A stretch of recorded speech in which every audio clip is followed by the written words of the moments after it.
Hello बच्चों, आज जो हम डिस्कस करने जा रहे हैं प्रोजेक्टाइल मोशन का important concept, equation of path of projectile.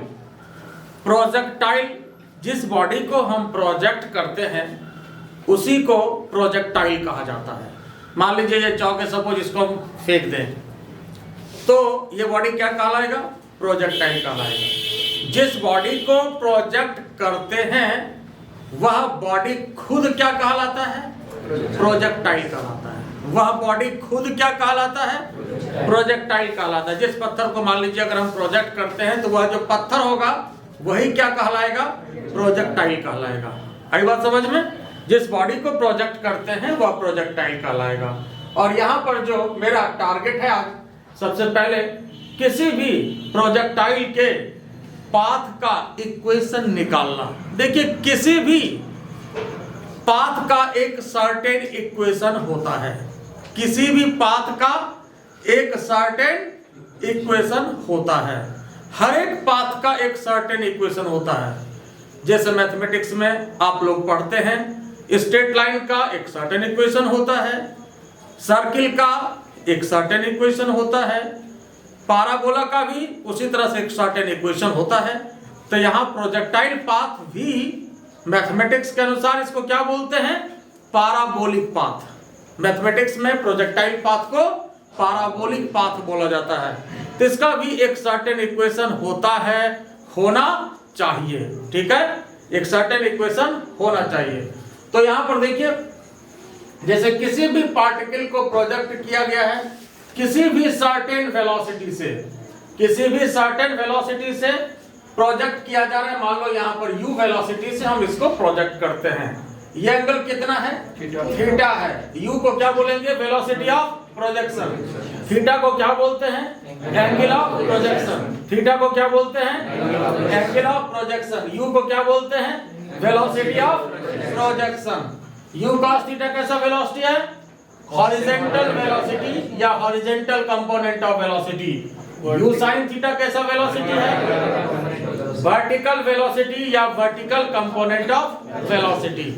तो यहाँ पर मेरा टारगेट प्रोजेक्टाइल के पाथ को निकालना है। तो equation of path of projectile बोले या इक्वेशन ऑफ ट्रेजेक्टरी, बात एक ही है। ठीक है, और मान लेते हैं किसी समय पार्टिकल इस पॉइंट पर है। ये मान लेते हैं कि कोई भी पॉइंट P है और यहाँ पर पार्टिकल है, और इस समय जब यहाँ पर पार्टिकल है तो इस समय इसका कोऑर्डिनेट कितना है? xy है। और ये मान लेते हैं हम, सपोज ये ओरिजिन है, यहाँ से पार्टिकल को फेंका गया है, ये ओरिजिन है और xy इसका कोऑर्डिनेट है। तो ध्यान देने वाली बात यह है कि यहाँ देखिए, अगर xy कोऑर्डिनेट है तो ये डिस्टेंस कितना होगा? x होगा। और ये डिस्टेंस कितना होगा? ये डिस्टेंस कितना होगा? ये डिस्टेंस कितना होगा? तो ये xy जो इसका कोऑर्डिनेट है। तो यहाँ पर देखिए, प्रोजेक्टाइल मोशन में फिर हम बार बार कह रहे हैं इस बात को कि किसी भी टॉपिक में कॉन्सेप्ट जो है वह लिमिट होता है। प्रॉब्लम अनलिमिट है, लेकिन कॉन्सेप्ट लिमिट होता है। वही कॉन्सेप्ट बार बार यूज होता है। और प्रोजेक्टाइल मोशन में भी मात्र 2 लाइन का कॉन्सेप्ट है, 2 इक्वेशन ही इसका कॉन्सेप्ट है जो पूरे प्रोजेक्टाइल के थ्योरी में लागू होगा और प्रॉब्लम में लागू होगा। ठीक है, इसमें अच्छे से अच्छे स्तर का प्रॉब्लम बनता है, कॉन्सेप्ट है, लेकिन कॉन्सेप्ट लिमिट है।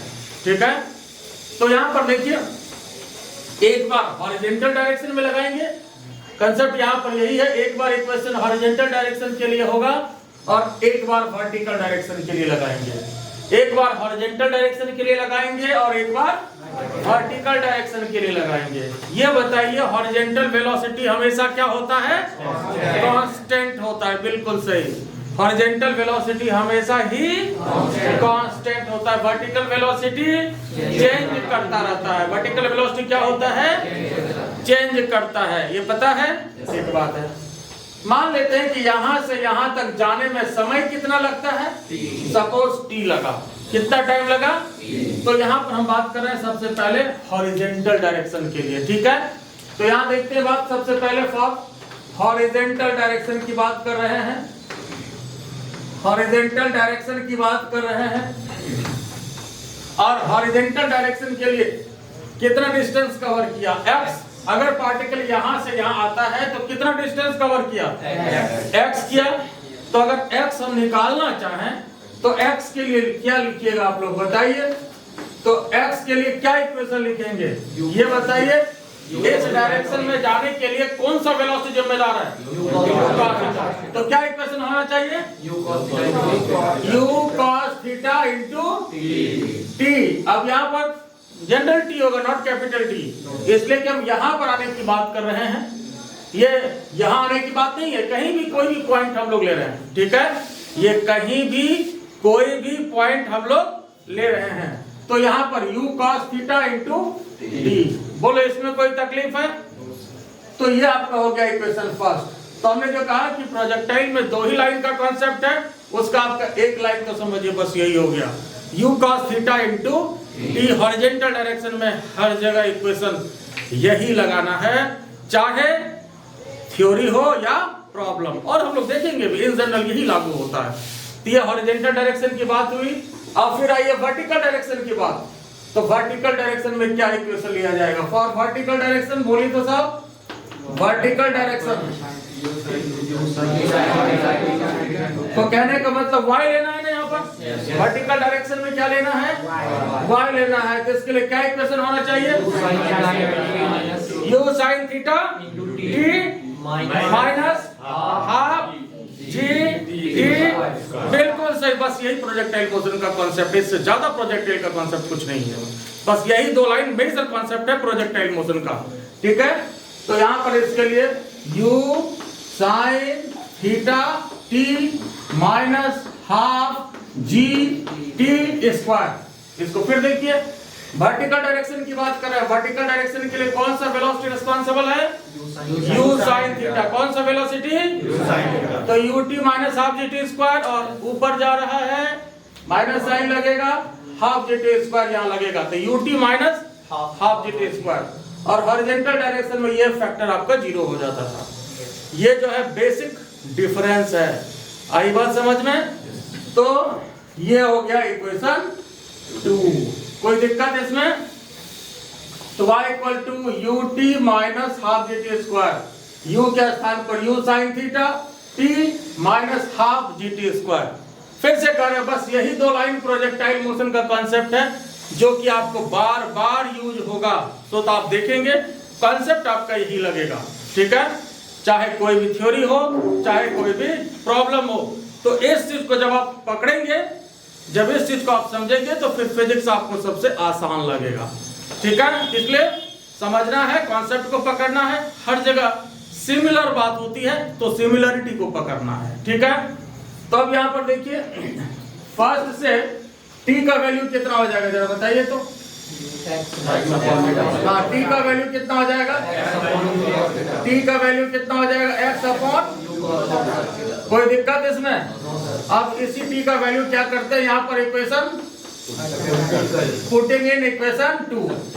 तो 2 में जैसे ही हम पुट कर देंगे तो जो मेरा टारगेट है वो निकल जाएगा, equation of path of projectile या इक्वेशन ऑफ ट्रैजेक्टरी। तो इसका वैल्यू जो है अब यहाँ पर पुट करना है। तो जरा देखिए साहब, तो y equal to u sin theta, t का स्थान पर क्या? x upon u cos theta minus half g, और t स्क्वायर, t के स्थान पर कितना हो जाएगा? x square upon u square cos square theta. कोई दिक्कत इसमें? t के स्थान पर x upon u cos theta है तो x स्क्वायर हो गया, नीचे u square cos square theta. कोई दिक्कत इसमें? तब इसमें जो कटे कटाइए, जो बचे बचाइए। तो यहाँ पर ये क्या हो जाएगा साहब देखिए, x tan theta minus half, और ये g x स्क्वायर, और नीचे u square cos square theta. तो साहब यही जो है प्रोजेक्टाइल के पाथ का इक्वेशन होता है।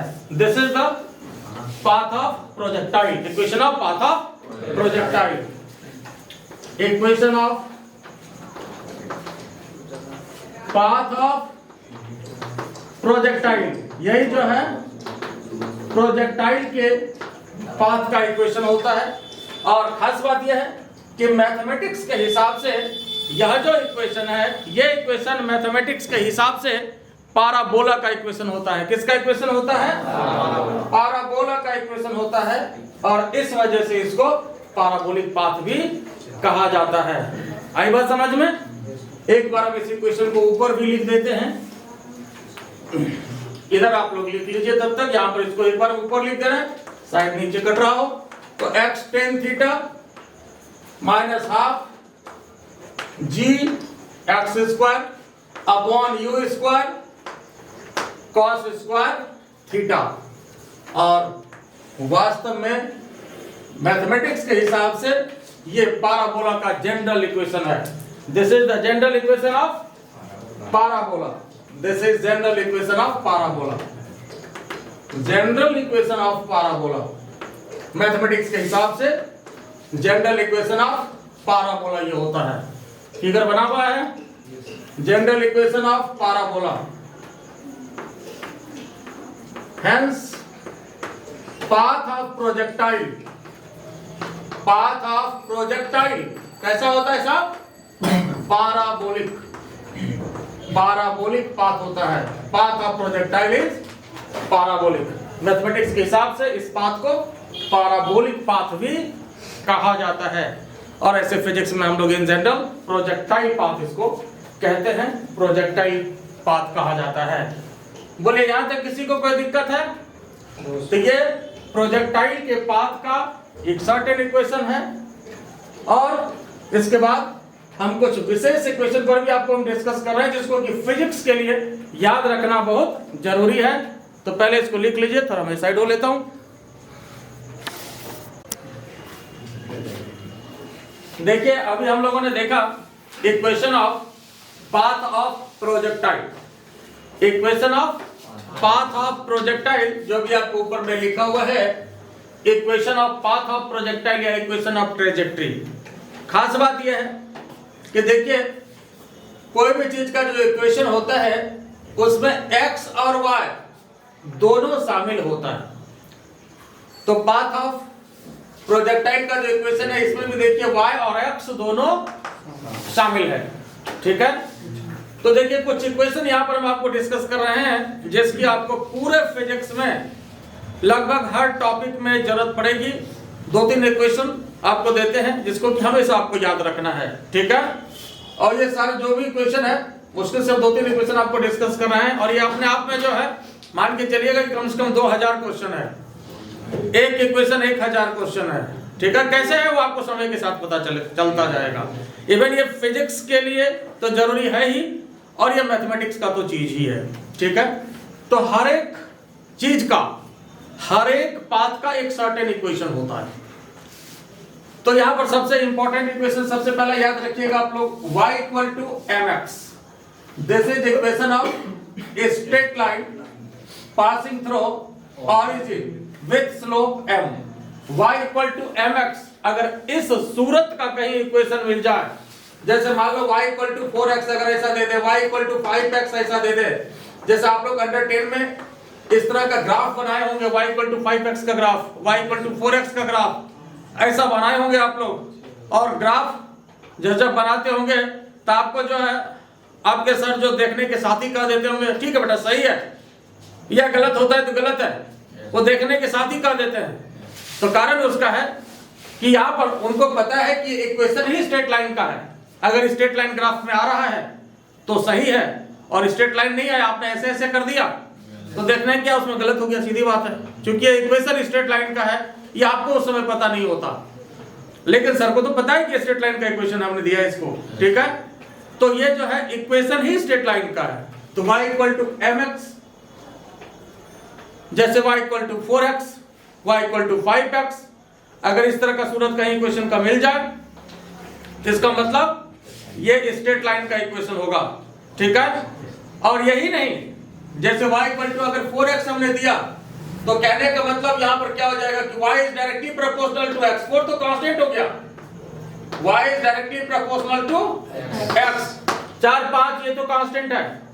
ठीक है, तो कहने का मतलब फिजिक्स में कहीं भी कोई भी एक फिजिकल क्वांटिटी दूसरे क्वांटिटी के डायरेक्टली प्रोपोर्शनल अगर आ जाए तो उसका ग्राफ स्ट्रेट लाइन होगा। ये 1000 क्वेश्चन का एक क्वेश्चन याद रखिएगा। अगर कोई भी फिजिकल क्वांटिटी, क्यों बोलते हैं सिमिलरिटी को पकड़ना, ये बार बार आएगा आपको, तब बोलेगा हर बार अलग क्वेश्चन हम बना रहे हैं, हर बार अलग ग्राफ डिस्कस कर रहे हैं, तो ऐसा कुछ नहीं है। अगर एक बार ये समझ गए आप तो बाकी सैकड़ों बार फिर यही चीज आएगा आपका। तो याद रखिएगा, कोई भी एक फिजिकल क्वांटिटी अगर दूसरे फिजिकल क्वांटिटी के डायरेक्टली प्रोपोर्शनल हो जाए तो उसका ग्राफ कैसा आएगा? स्ट्रेट लाइन आएगा। और पास कहां से करेगा? Passing through origin. तो जैसे ही कोई भी क्वांटिटी अगर इस तरह का आ गया y = 4x या डायरेक्टली प्रोपोर्शनल, तो ये ऑरिजिन से पास करेगा। और इसमें m जो होता है ना साहब, ये स्लोप होता है। m क्या होता है? स्लोप। तो स्लोप का मतलब tan थीटा, जैसे यहाँ पर ये tan थीटा जो है ये m हुआ, स्लोप होता है। तो कहीं ऐसा इक्वेशन आ जाए तो इसका मतलब कि यहाँ पर यह जो है स्ट्रेट लाइन का इक्वेशन है और पासिंग थ्रू ऑरिजिन होगा, पासिंग थ्रू ऑरिजिन होगा। Always keep in mind. आई बात समझ में? याद रहेगा? तो ये बात समझ गए नहीं क्यों हमने कहा कि ये जो है एक साथ 1000 क्वेश्चन है। ये मैथमेटिक्स हो या फिजिक्स, हर जगह कहीं भी दो फिजिकल क्वांटिटी अगर डायरेक्टली प्रोपोर्शनल होगा, और होता ही है फिजिक्स में, ऐसा सैकड़ों क्वांटिटी है जो कि एक दूसरे के डायरेक्टली प्रोपोर्शनल होता है, जो कि एक दूसरे के डायरेक्टली प्रोपोर्शनल होता है। तो उसका ग्राफ कैसा आएगा? स्ट्रेट लाइन आएगा। जैसे कोई फिजिकल क्वांटिटी इस तरह का आएगा, तुरंत हम ग्राफिकल रिप्रेजेंटेशन मारेंगे, फट से स्ट्रेट लाइन खींच देंगे। तो फिर आपको अगर ये पता नहीं लगेगा कैसे खींच दिए सर स्ट्रेट लाइन, तो इक्वेशन स्ट्रेट लाइन का है। आई बात समझ में? तो ये बात अगर आपको भी पता रहेगा तो समझने में फिर आसानी होगी, आराम से समझ सकते हैं इस बात समझ में आए? फिर देखिए इसी का ये मिलता जुलता ये इक्वेशन है y = mx + c। यह भी स्ट्रेट लाइन का इक्वेशन है, लेकिन ये जो in the intercept form, in the intercept form. अब आपके मन में वो इंटरसेप्ट क्या होता है? तो साहब इंटरसेप्ट फॉर्म में है और ये ऑरिजिन से पास नहीं कर रहा होता है। इंटरसेप्ट फॉर्म का मतलब है कि ऑरिजिन से पास नहीं करेगा। पास कहां से करेगा? पास कहां से करेगा? ये ऐसे पास करेगा, ऑरिजिन से पास नहीं करेगा, ऐसे। ये देखिए जो पास कर रहा है यही इंटरसेप्ट होता है। ये इंटरसेप्ट, ये जो देख रहे हो ये इंटरसेप्ट है, पास ऐसे किया। और ये इंटरसेप्ट जो यहां से यहां तक जो भी हो ये c होता है, चाहे अब ये 10 सेंटीमीटर हो, 20 सेंटीमीटर हो, जो भी हो, ये इंटरसेप्ट होता है। तो यहां पर ये जो c होता है ना, ये इंटरसेप्ट होता है। और स्लोप तो यहां भी m ही हुआ, यहां पर भी स्लोप क्या हुआ? m ही हुआ। y = mx + c है। अब इसी में जरा सोचो, इसी से ये इक्वेशन आ जाएगा कि नहीं? यस। इसी से ये इक्वेशन आ जाएगा कि नहीं? कैसे आ जाएगा? अगर c को हम 0 कर दें तो आप साहब इंटरसेप्ट को 0 कर दीजिए। तो देखिए जैसे इंटरसेप्ट 0 हो गया तो इसका मतलब ये ग्राफ कहां से पास कर गया? ऑरिजिन से पास। आई बात समझ में? तो इसी से ये इक्वेशन आ गया। तो अगर ये याद है तो आपको ऑलरेडी यह भी याद है। आई बात समझ में? बोलो इसमें कोई दिक्कत है? फिर देखिए नेक्स्ट इक्वेशन जो आपको ध्यान में रखना है, जिसका इक्वेशन सबसे ज्यादा, देखो मैथमेटिक्स में तो बहुत कुछ आपको पढ़ना है, लेकिन हम ज्यादा आपको नहीं पढ़ा रहे। जो आपको एकदम बार बार जरूरत पड़ेगा हम उसकी बात कर रहे हैं, ठीक है? तो यहां जो है next x² + y², x² + y² = a²। This is the equation of circle. ये स्पेशल इक्वेशन है सर्किल का। This is the special equation of circle. ऐसे मैथमेटिक्स में आप सर्किल पढ़ेंगे तो लंबा चौड़ा भी इक्वेशन होगा जो कि जनरल इक्वेशन होता है। किसी भी चीज का एक जनरल इक्वेशन होता है और एक स्पेशल इक्वेशन होता है। तो यहाँ पर ये स्पेशल इक्वेशन है किसका? सर्किल का। x² + y² = a²। तो this is the equation of circle with radius a। और यहाँ पर a क्या है साहब? रेडियस है। यहाँ जो भी आर्म होगा वो रेडियस का काम करेगा। बात समझ रहे हो? जो भी होगा ये रेडियस का काम करेगा। जैसे 4 का स्क्वायर देते हैं रेडियस इसका कितना हो गया यहाँ पर? 4। 5 का स्क्वायर देते हैं रेडियस कितना हो गया यहाँ पर? 5। आई बात समझ में? तो यहाँ पर जो भी रहेगा a के जगह पर ये रेडियस का काम करेगा। और ये किस चीज का इक्वेशन है साहब? ये सर्किल का इक्वेशन है। किस चीज का इक्वेशन है? और रेडियस इसका कितना है? a। आई बात समझ में? जैसे मान लो आप लोग अगर इसका ग्राफ खींचोगे, suppose x² + y², equal to आपको हम देते हैं यहाँ पर 16, तो 4 का स्क्वायर हो गया ना यहाँ पे। तो अगर इसका ग्राफ खींचोगे साहब तो आपको ऐसा ग्राफ मिलेगा, ये सर्किल में ग्राफ आपको ऑटोमेटिकली आ जाएगा, करके देख सकते हो आप, है ना, ऐसा ग्राफ आपको मिलेगा। तो यहाँ पर ये सर्किल का इक्वेशन है।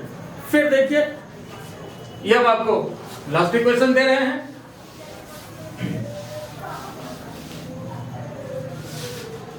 X square upon a square plus y square upon b square equal to 1। ये मेरा चौथा इक्वेशन, ये ऑलमोस्ट ये आपका लास्ट इक्वेशन, ज्यादा नहीं देंगे आपको, लेकिन इसको आपको याद रखना है। तो इसमें जो है पता है किसी को किस इसका इक्वेशन है? This is equation of ellipse, ये एलिप्स का इक्वेशन है। This is equation of ellipse, इसको हिंदी में दीर्घवृत्त बोलते हैं, एलिप्स, ऐसे इसको आम भाषा में आप अंडाकार भी कहते हैं, समझते हैं। यह जो है एलिप्स का इक्वेशन है, ये देखिए इसका ऐसे आएगा, ये एलिप्स। तो अगर इस तरह का इक्वेशन कहीं आए, और आएगा ही आएगा, बहुत जगह फिजिक्स में आएगा, एलिप्स का इक्वेशन, सर्किल का इक्वेशन कई जगह पर आएगा, तो वहां जब आएगा तो फिर आपको पता नहीं चलेगा कि आज कैसे आ गया ये, ठीक है। तो यह जो है एलिप्स का इक्वेशन है, और एलिप्स में खासियत ये होती है कि ये यहाँ पर ये ए होता है और ये बी होता है, और हर जगह रेडियस इसका बराबर है क्या? ज्यादा कौन लग रहा है, ए या बी? ज्यादा कौन लग रहा है, ए या बी? ए लग रहा है, बिल्कुल सही बात है। तो जो ज्यादा लग रहा है ए, इसको बोलते हैं सेमी मेजर एक्सिस, मेजर मतलब बड़ा होता है, तो ए क्या बोलते हैं? Semi major axis. बी बोलते हैं सेमी माइनर एक्सिस, क्या बोलते हैं? Semi minor axis. तो ऐसे भी मेजर का मतलब बड़ा होता है, माइनर मतलब छोटा होता है, ठीक है। तो ये आपका बड़ा है और ये छोटा है। तो यह जो इक्वेशन है साहब, ये एलिप्स का इक्वेशन है। किसका इक्वेशन है? This is equation of ellipse, ये एलिप्स का इक्वेशन है, दीर्घवृत्त बोलते हैं, और ये इसका डायग्राम। आई बात समझ में? अच्छा ये बताइए, इसी से सर्किल का इक्वेशन आ जाएगा कि नहीं? क्या करें जो इससे सर्किल का इक्वेशन आ जाएगा? क्या किया जाए जो इससे सर्किल का इक्वेशन आ जाएगा? ए बराबर बी कर दे। तो यहाँ यही तो फर्क है ना साहब, ये एलिप्स है, तो एलिप्स और सर्किल में क्या फर्क है? सर्किल में हर जगह रेडियस बराबर होता है, लेकिन एलिप्स में ऐसा नहीं होता है। तो यही तो बेसिक फर्क है ना। तो अगर यहाँ पर ए और बी बराबर कर दें, अगर ए और बी देखिए अगर बराबर कर दिया जाए, और आप जो मान लीजिए यही मान लेते हैं, फिर तो जरा देखिए तो x square upon a square plus y square upon a square equal to क्या? 1। X square plus y square equal to a square, किधर भेज दीजिए। तो आप देख लीजिए फिर ये सर्किल का इक्वेशन आ गया कि नहीं? सर्किल का इक्वेशन आ गया कि नहीं? This is equation of circle. तो क्या देखे, एलिप्स में ही सर्किल का इक्वेशन छिपा हुआ है ना। तो अगर आप एलिप्स जानते हैं तो सर्किल भी जानते हैं, बात समझे कि नहीं? और स्ट्रेट लाइन का जो इक्वेशन हमने दिया y equal to mx plus C, तो इसी में c को 0 कर दीजिए तो y इक्वल टू mx आ गया। बोले इसमें कोई दिक्कत है? तो हर एक चीज का एक सर्टेन इक्वेशन होता है, आई बात समझ में? बोले इसमें कोई दिक्कत है? तो इसको याद भी रखना है, और इसको पहले लिख लीजिए, थोड़ा हम साइड हो लेते हैं, फिर इसके बाद हम डिस्कस करेंगे किसी भी पॉइंट पर क्या वेलोसिटी होता है प्रोजेक्टाइल का। देखिए अभी हम लोग देखें इक्वेशन क्या स्ट्रेट लाइन का होता है, क्या एलिप्स का होता है। अब यहां मेरा जो नेक्स्ट टारगेट है, determination of velocity of projectile at any instant. और प्रोजेक्टाइल तो क्या होता है, जिस पार्टिकल को प्रोजेक्ट करते हैं वही क्या कहलाता है? प्रोजेक्टाइल कहलाता है। जिस पार्टिकल को प्रोजेक्ट करते हैं वो क्या कहलाता है? प्रोजेक्टाइल कहलाता है। आई बात समझ में? जिस बॉडी को प्रोजेक्ट किया जाता है उसको क्या कहते हैं? प्रोजेक्टाइल कहते हैं। तो प्रोजेक्टाइल का किसी भी पॉइंट पर क्या वेलोसिटी होगा, मतलब स्पीड से है कि किसी भी पॉइंट पर क्या वेलोसिटी होगा। देखिए ये तो हम लोग देखिए जानते हैं कि हॉरिजॉन्टल वेलोसिटी हमेशा क्या होता है? कांस्टेंट। ये हॉरिजॉन्टल वेलोसिटी है u cos थीटा। जैसे किसी भी पार्टिकल को हमने यहाँ पर प्रोजेक्ट किया, ऐसे u क्या कहलाता है? Velocity of projection. ठीक है, थीटा क्या कहलाता है? Angle of projection.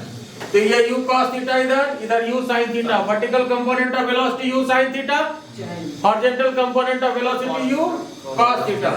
अच्छा ये बताओ, ये वेलोसिटी कांस्टेंट होता है? yes, और ये वेलोसिटी चेंज करता है। ये हॉरिजॉन्टल वेलोसिटी है और ये वर्टिकल वेलोसिटी है। ठीक है, और u जो है ये कैसा वेलोसिटी है? u रिजल्टेंट वेलोसिटी है। u कैसा वेलोसिटी है? इसी का तो कंपोनेंट लिया गया है ना, कंपोनेंट इसी का तो लिया गया है, रिजल्टेंट का ही ना कंपोनेंट लिया जाता है। ठीक है, तो ये कांस्टेंट है, ये चेंज करेगा। तो u क्या होगा? ये क्या होगा? चेंज होगा या कांस्टेंट रहेगा? चेंज होगा। u चेंज होगा, सही बात है। घटेगा या बढ़ेगा? घटेगा। ऊपर जाने के क्रम में घटेगा। घटेगा, बिल्कुल सही बात है। ऊपर जाने के क्रम में u क्या होगा? ऊपर जाने के क्रम में u क्या होगा? क्यों घटेगा? इसलिए कि वर्टिकल कंपोनेंट ऑफ वेलोसिटी घट रहा है। क्यों घट रहा है? Oppose of gravity, force of gravity के अपोज होने के कारण। फोर्स ऑफ ग्रेविटी क्या कर रहा है? अपोज कर रहा है। इस वजह से फोर्स ऑफ ग्रेविटी क्या करता है? अपोज करता है। इस वजह से आई बात समझ में? क्लियर हुआ या नहीं? ठीक है, तब यहाँ देखिए u जो है ये आपका रिजल्टेंट वेलोसिटी है और ये डिक्रीज करेगा। तो ये मैं यहाँ निकालना चाह रहा हूं कि किसी भी पॉइंट पर क्या वैल्यू होगा। अब यहाँ देखिए, जैसे यहाँ पर अगर u ले रहे हैं तो ये आपका u cos थीटा और ये u sin थीटा, और यहाँ पर जो वेलोसिटी है थोड़ा इसको चेंज करना होगा, तो इसको हम लोग u1 मान लेते हैं, है ना? इसको क्या मान ले? u1 मान लेते हैं, या इसको v भी कर सकते हैं, इसको v मान लेते हैं। ठीक है, इसको क्या करते हैं? v मान लेते हैं। अलग अलग हो जाएगा, इसको ये v हो गया और ये क्या है? u हो गया। अब ये बताइए, अकॉर्डिंग टू कॉमन सेंस ये u है और ये v है, तो u ज्यादा होगा या v ज्यादा होगा? u यहाँ ज्यादा होगा। ऊपर जैसे जैसे जाएगा तो घटेगा। तो यहाँ पर ये v का वैल्यू क्या होगा? घटेगा। कोई दिक्कत इसमें? क्लियर? और हॉरिजॉन्टल वेलोसिटी क्या होगा? कांस्टेंट रहेगा। Horizontal velocity constant. अच्छा ये बताओ, थीटा और अल्फा, ये इसमें कौन बड़ा होगा? थीटा बड़ा होगा। अल्फा क्या होगा? तो एंगल क्या होगा? यहाँ जाने पे घटेगा। एंगल भी घटा, भी घटा, मतलब अल्फा भी घटा, भी घटा, तो ये कांस्टेंट कैसे रहेगा? रहना चाहिए। कैसे रहना चाहिए? हाँ बिल्कुल सही बात है। भी घटा, अल्फा भी घटा, ये तो सही है, लेकिन अल्फा के घटने से कॉस का वैल्यू बढ़ जाएगा। एंगल जितना छोटा होगा कॉस में वैल्यू उतना ही। इस वजह से ये दोनों क्या करेगा? एक दूसरे को मैनेज कर लेगा। कांस्टेंट तो रहना, ये तो लकीर हो गया। Horizontal velocity is always constant. Horizontal velocity को तो कांस्टेंट रहना ही होगा। This is the backbone of the projectile motion. आई बात समझ में? बात क्लियर हुआ या नहीं? तो v घटा, अल्फा भी घटा, लेकिन अल्फा के घटने की वजह से ये जो कॉस अल्फा है ना साहब, ये बढ़ जाएगा। इस वजह से ये दोनों मिल करके क्या करेगा? हॉरिजॉन्टल वेलोसिटी को कांस्टेंट रखेगा। आई बात समझ में? दोनों मिल करके हॉरिजॉन्टल वेलोसिटी को कांस्टेंट रखेगा। बोलो इसमें कोई दिक्कत है? ये समझ गए? ठीक बात है। तो अब यहाँ पर देखिए कॉन्सेप्ट इसमें क्या है। पहले तो हॉरिजॉन्टल वेलोसिटी हमेशा कांस्टेंट होगा, तो v cos अल्फा और u cos थीटा दोनों क्या होगा? बराबर होगा। पहले तो v cos theta equal to alpha, v cos alpha equal to कितना? u cos theta. ये सबसे पहला इक्वेशन हो गया v cos alpha equal to u cos theta. जरा ध्यान से देखिए इसको, ये बात समझ में आया ना, ये कैसे मैनेज करेगा। अच्छा ये बताइए u sin v sin alpha, ये v है v sin अल्फा और u sin थीटा, इसमें से बड़ा कौन होगा? ये बड़ा होगा, ये तो घटेगा, ठीक है ना। अच्छा ये बताओ अगर यहाँ पर टॉप पर हम चले जाएं, ये देखिए टॉप पर चले जाएं, यहाँ पर टॉप पर चले जाएं तो यहाँ पर वर्टिकल वेलोसिटी कितना हो गया? 0 हो गया। और हॉरिजॉन्टल वेलोसिटी, हॉरिजॉन्टल वेलोसिटी तो हमेशा इतना ही रह जाएगा। हॉरिजॉन्टल वेलोसिटी में कभी कोई परिवर्तन नहीं होगा। आई बात समझ में? हॉरिजॉन्टल वेलोसिटी हमेशा क्या रहेगा? कांस्टेंट रहेगा। बोलो इसमें कोई दिक्कत है? तो यहाँ पे देखिए कंसेप्ट यही लिया, हॉरिजॉन्टल वेलोसिटी को क्या किया? कांस्टेंट किया, ठीक है। अब वर्टिकल डायरेक्शन में हम बात करते हैं। ये देखिए वर्टिकल वेलोसिटी की बात, तो यहाँ पर वर्टिकल वेलोसिटी कितना है? v sin अल्फा, और यहाँ कितना है? एक इसका सब फिगर बनाते हैं यहाँ वर्टिकल वेलोसिटी के लिए। तो शुरू में कितना है vertical velocity? u sin theta. यहाँ पर कितना है vertical velocity? v sin alpha. तो ये बड़ा है, ये क्या है? छोटा है।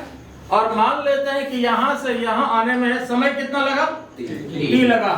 देखो यहाँ से यहाँ आने में समय कितना लगा? t लगा। तो इस डायरेक्शन में अब यहाँ पर जो है इक्वेशन ऑफ मोशन को लगाना है। अब ये कोई भी टाइम है, इसलिए कि ये पॉइंट हमने ऐसा कोई स्पेसिफिक नहीं लिया, किसी समय यहाँ पर, यहाँ से चला टी टाइम के बाद जो है ये यहाँ पर है, ठीक है, टी टाइम के बाद यहाँ पर है। तो हमको भी चाहिए, u दिया हुआ है और t के टर्म में कौन सा इक्वेशन लिया जाना चाहिए?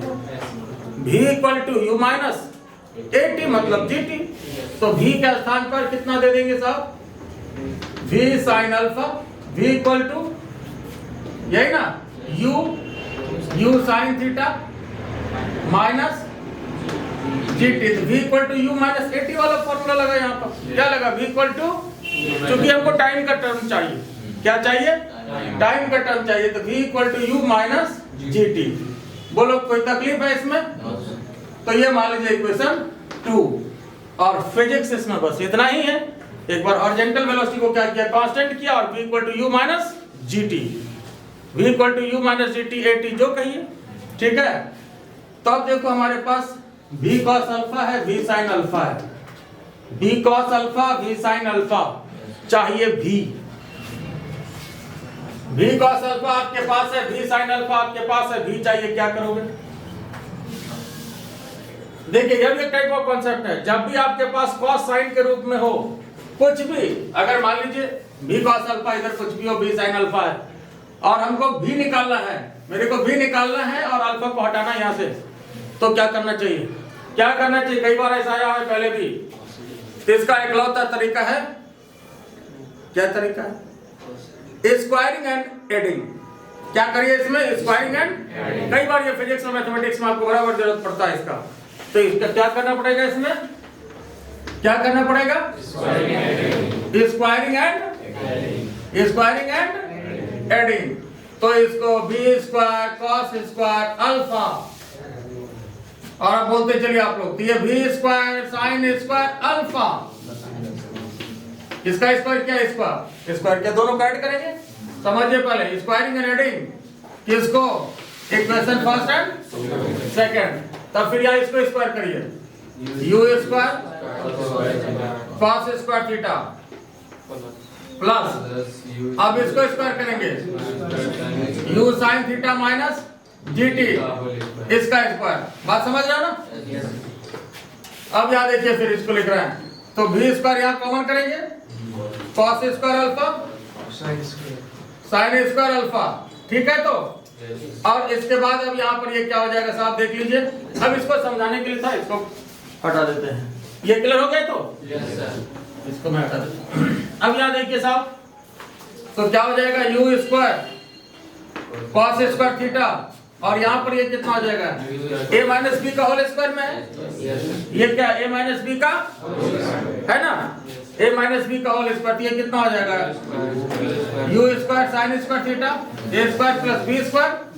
हाँ बोलते चलिए, उसके बाद minus 2u sine theta g t. बोलिए कोई तकलीफ इसमें? क्लियर है?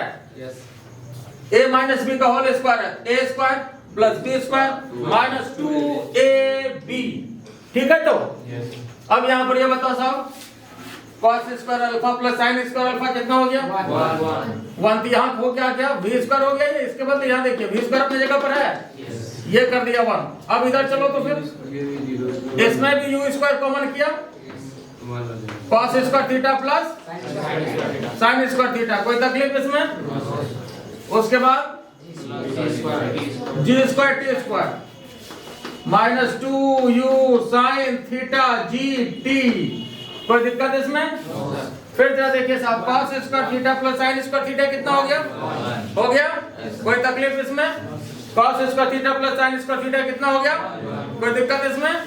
तो फिर ये आपके पास ये हो गया u square plus g square t square minus 2u sine theta g t. ये क्या निकला साहब? v square. टारगेट क्या था? टारगेट ही गायब हो गया। क्या टारगेट था? टारगेट क्या था? v निकालने का था। हेडिंग दिया हुआ determination of velocity of the projectile at any instant. तो किसी भी इंस्टेंट में क्या वेलोसिटी होगा, v का टारगेट था, ये मेजर टारगेट था हमारा यहाँ पर। तो v के लिए क्या करना पड़ेगा साहब? रूट मार दीजिए, और क्या, u square plus g square t square minus 2u sine theta g t. कोई तकलीफ इसमें? No sir. बोलिए कोई दिक्कत है? तो यही मेरा यहाँ पर ये मेन टारगेट था। पहले भी समझिए जरा, ये आपका मेन टारगेट था। फिगर बना हुआ है ना? Yes sir. समझिए थोड़ा भी और। तो यहाँ पर एक बार हम इस इक्वेशन को ऊपर लिख देते हैं, जरा ध्यान से देखिए। इसको एक बार मैं ऊपर लिख रहा हूं, v equal to root under कितना हो गया साहब? u square g square t square minus 2u sine theta g t. और ये आपका वेलोसिटी, ये मेरा मेन टारगेट था। किसी भी पॉइंट पर वेलोसिटी इससे निकला, ठीक है, ये वेलोसिटी निकला और ये वेलोसिटी का मैग्नीट्यूड हुआ। लेकिन इसमें एक और क्वेश्चन बनता है डायरेक्शन का। अगर डायरेक्शन की बात हो तो डायरेक्शन का मतलब होता है टेन अल्फा निकालना, टेन थीटा निकालना। फिर इस इक्वेशन को, दोनों इक्वेशन को जरा गौर से देखिए। यहां पर हमको टेन अल्फा चाहिए, क्या करोगे? एकदम सही बात है, सही कहा छोटो, भाग दे देंगे, है ना?